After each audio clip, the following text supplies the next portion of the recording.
What's up, dudes? Today we're going over guitars, my favorite section. Uh, Obviously, I play guitar. So we'll start out with a jam, because this riff is a jam.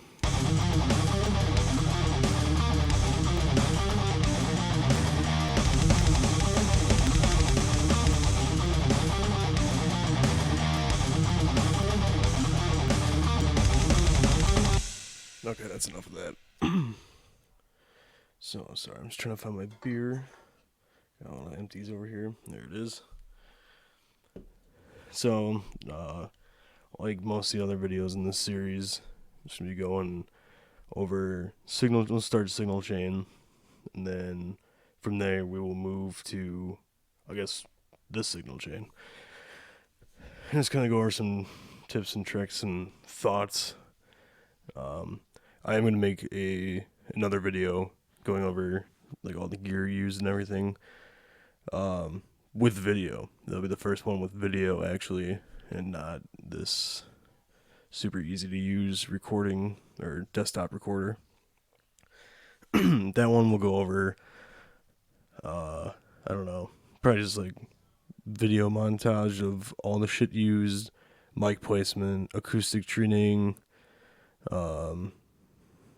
using, what is it called, isolation room for cabs, and just like everything used, settings, all that fun stuff. So that would be, I don't know when I'm gonna put that out, soon enough. We'll see, probably like next weekend or something, whenever I have time. Sorry, just drinking some beer. Anytime there's a pause like that, I'm just wetting the old whistle. So, starting out, signal chain. I guess we'll start out rhythm tone. Signal chain is my Jackson Custom USA alder body maple top, 3-piece maple neck through with EMG 81 60s, I think. Might be 85, but doesn't matter. Neck pickup was not used in rhythm. So it goes from that to a 10-band EQ, which just boosts the mids and is like a clean boost. I think it was like plus 10 or plus 12 dB. And then that into the Horizon, what is it? Horizon Precision Drive, which is just like, I don't know, I wouldn't say TS9, but boost pedal with, and it has like a bright tone and then like a coloring knob. It has like 9 preset. They call it like attack, but it's kind of just like the coloring of the tone, and then it has a gate on it too. All of that goes into a 6505 plus head, and then from there into the orange 4x12. It's the custom white made in USA PPC 412, I think. I don't know, it's the orange with V30s in it.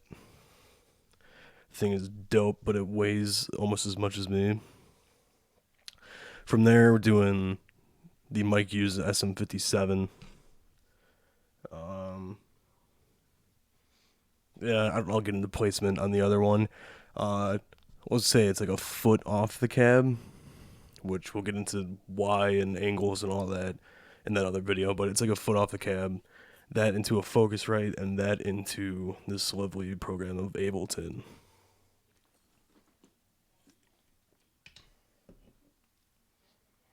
Oh, took too big of a gulp there.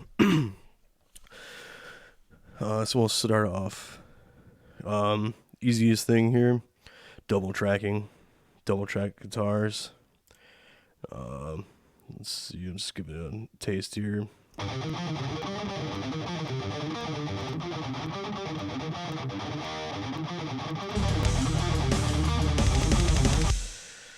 So just played everything twice. Sound a lot better.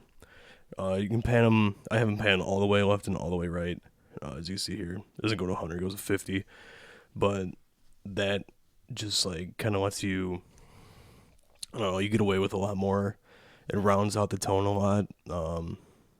So you can have like a little bit higher gain, and you can kind of tweak with your. It takes away like a lot of the highs. in a good way, like very subtly. Kind of gets rid of like that. I don't know, just unpleasant gain sound on the high end, so you can get away with a little bit more like presence, treble, and gain on your settings. So from there, I guess we'll just get straight into what I'm running here.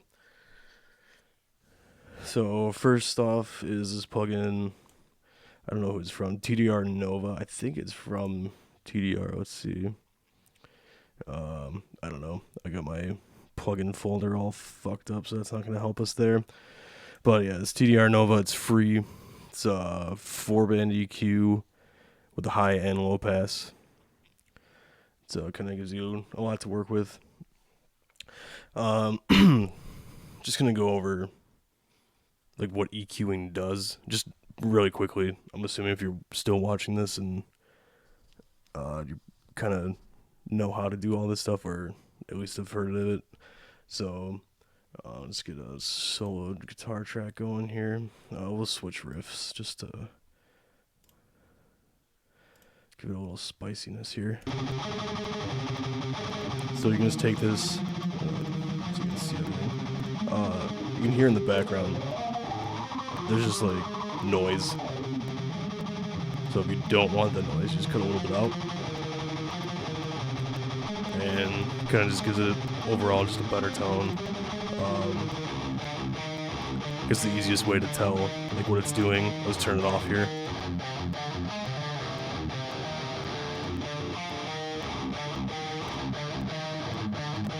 So you can kind of hear there's like just a lot of hissing, almost, I guess is the best way to describe it, in the background that you don't really notice is there until you take it away.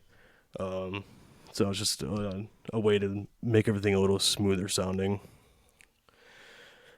From there, we're going into compressor, which this is quite a bit on a guitar. But I don't know, sounds good. It's a compressor. There's not a lot going on there. The next thing is old school verb, which I've shown on I think every video so far, or at least mentioned it. Just using the same setting on all the instruments on all the songs. So pretty standard there. And then on the right, you can see we're missing one, this proximity effect here. So this like simulates distance from the mic. I don't know. I don't know if it does a lot. I didn't really notice anything. It was just like a very slight coloration. But, I mean, it made it sound just a tad different. So that, and then I noticed like it kind of got a little different sounding as you boosted it. So put like a 4 decibels of a boost on there with that, and then just put the distance. It's supposed to be like, I think it was like a foot or 2 feet. Like this is like right on the mic, and then this is like showing. So it's like using like voice proximity, as you can tell, like makes a big difference when you're doing vocals. But with the guitar, I don't know if it knows like how to process that. It probably wasn't even made for this shit, but it's supposed to be like simulating different distances from the mic. So I just put it all the way out, and it sounded cool. So yeah, that's that. And then just to offset that that boost from that, I have the tracks set it differently, so it's on the left. So because the boost on the plugin didn't correlate exactly to like the volumes and the levels out here.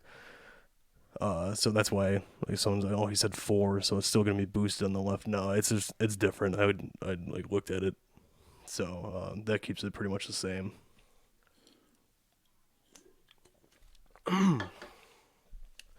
Sorry, just finishing the beer. Yeah, so I mean that's rhythm tone. I changed guitars on I think 2 songs on the album, on Terror and on the Chris Isaac cover. I used my, what is it, LTD H3 1000? HE 1000? I don't know. It's like the purple Super Strat with custom 5 Seymour Duncans in it. Just a little bit more, I don't know, more classic sound, I think. It's just not.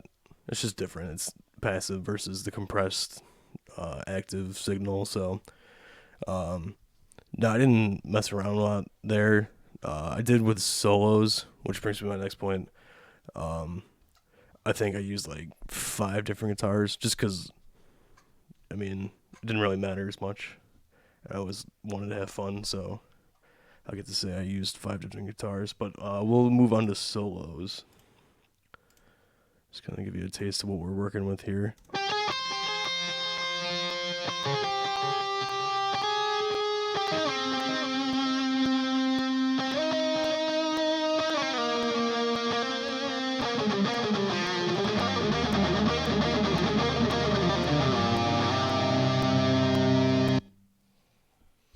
Alright, I don't know if you heard that clicking. I don't know what the fuck that was, but oh well, it's there. So this one is actually really simple. I think. Just want to check. Yeah, I'm not even using anything. That's all just straight tone from the amp and pedals, and same EQing technique, only for the highs, because that's all I'm using in this lead. I don't think I went below the G string, so um, yeah. So I just moved everything up just to kind of just smooth everything out and give rid of that like extra hiss and noise in the background. I'm trying to remember the settings that I use. I know all leads were recorded with Matt Kuzar's. That just peaked when I said, or clipped when I said his name. His Mesa Mark V. That has the 3 different like amp modes. I don't know. I should have looked this up. I know I was talking about this earlier. If I think they just use like the same circuitry and like settings and everything from the 3 different amps. It's like a Mark V and MC2. I forgot all the setting here. We'll just check it out real quick, because I can't remember what was on it.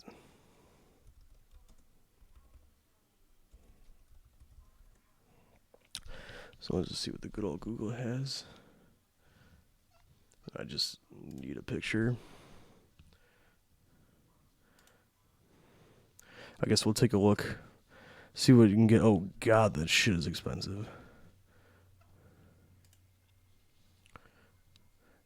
Alright, so can't see shit in this picture. So this is going great. Alright, so I'm just gonna go from memory, because fuck this. There's my nice Google Drive for the roommates. I know it's Mark IV. I think it has an actual like Mark V setting, and then like the MPC2 Plus or whatever that other one is that Metallica used in the 80s. That setting was fucking sick, and the Mark IV. Both everything about the amp is dope. Don't look at the price tag I just showed you. Just buy one. Don't ask questions. So shout out to Matt Kuzar for that. So this one, I think I know for sure I had delay, and I definitely had a TS9. This thing was like straight up gained out. Maybe you can hear it somewhere in here.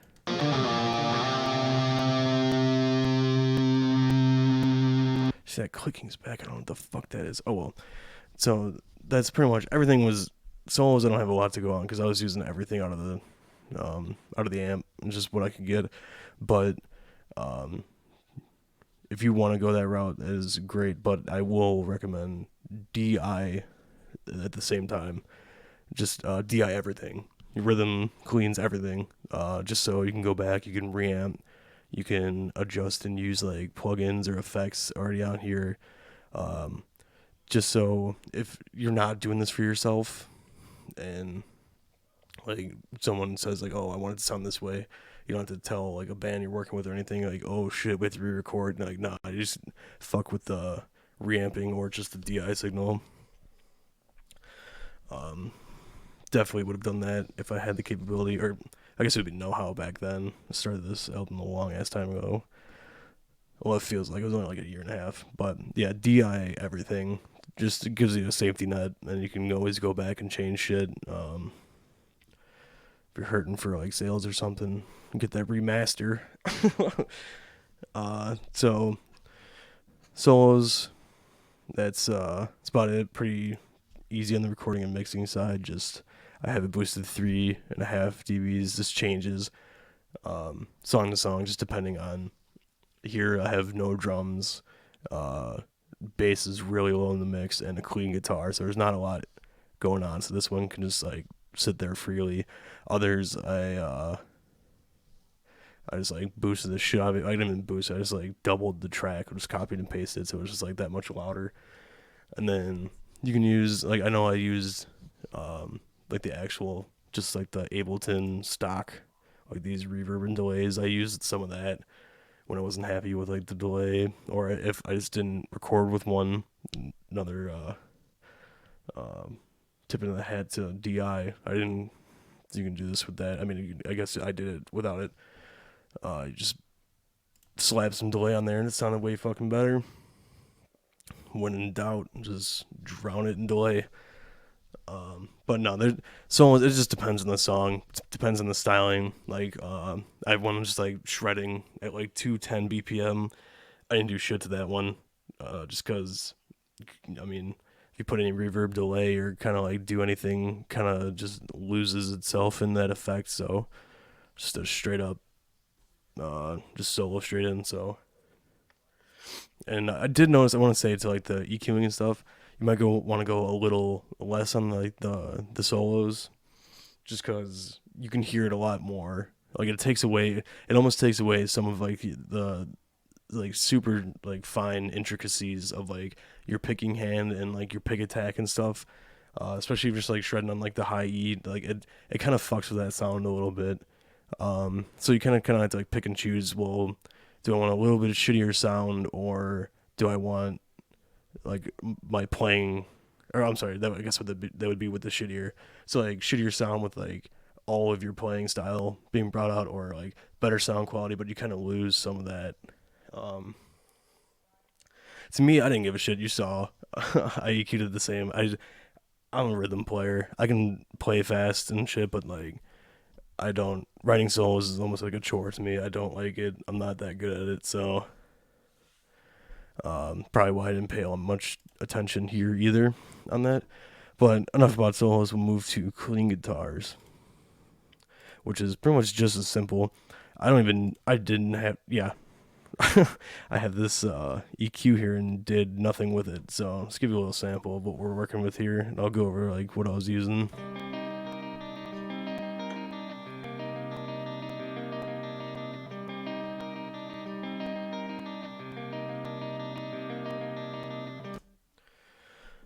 So this is pretty sure I was using the LTD with the custom fives.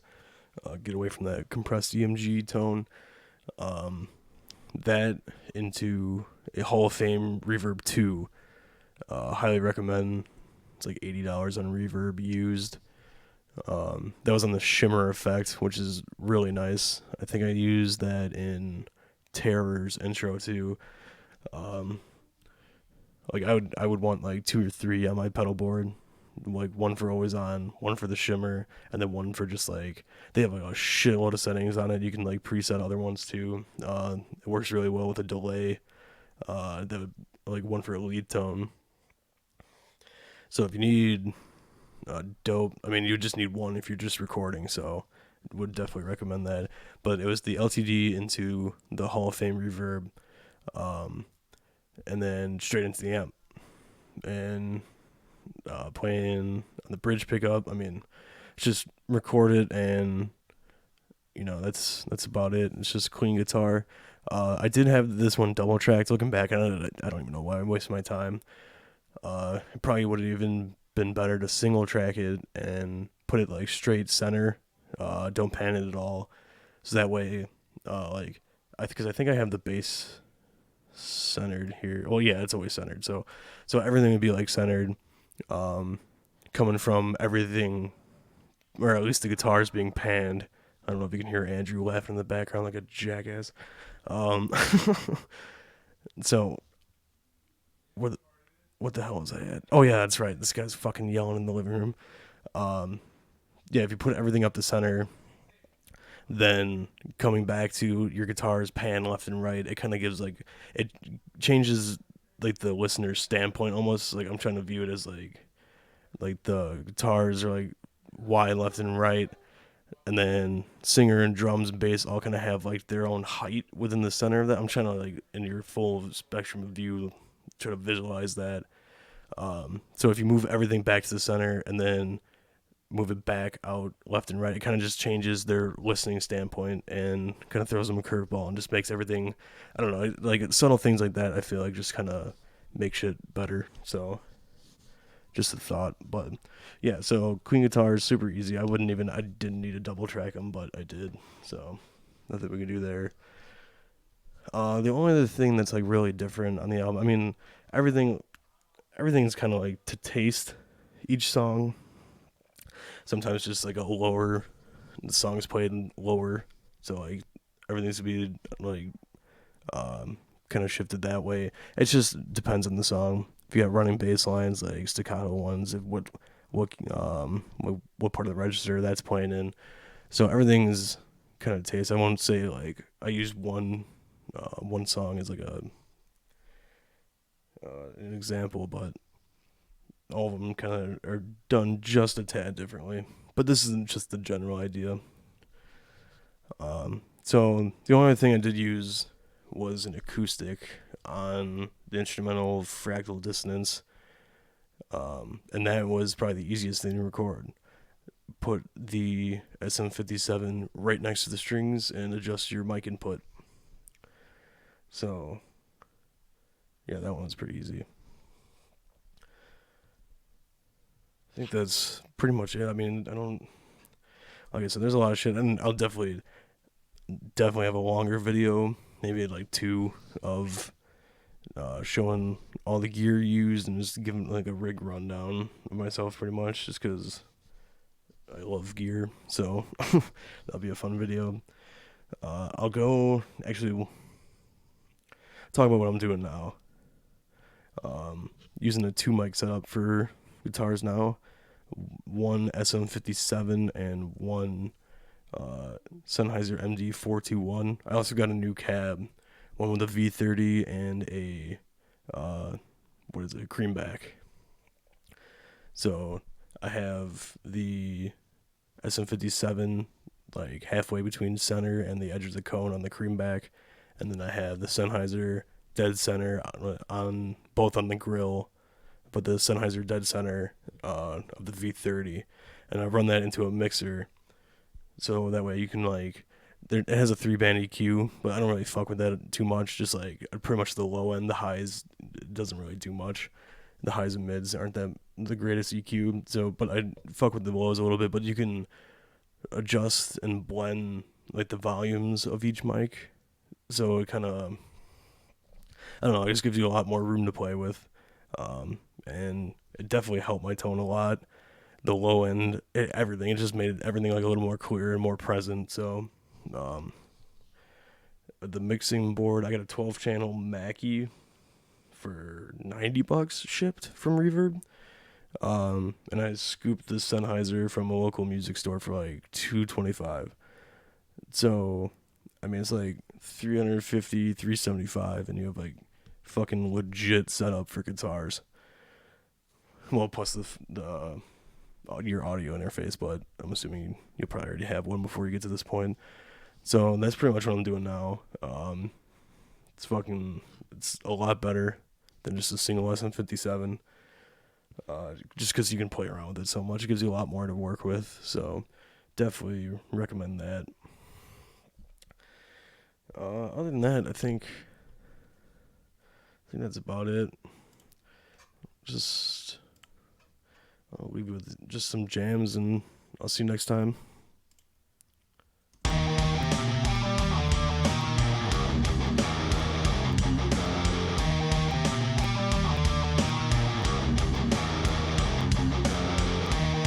You motherfucker. What happened? Now I gotta cut and paste shit.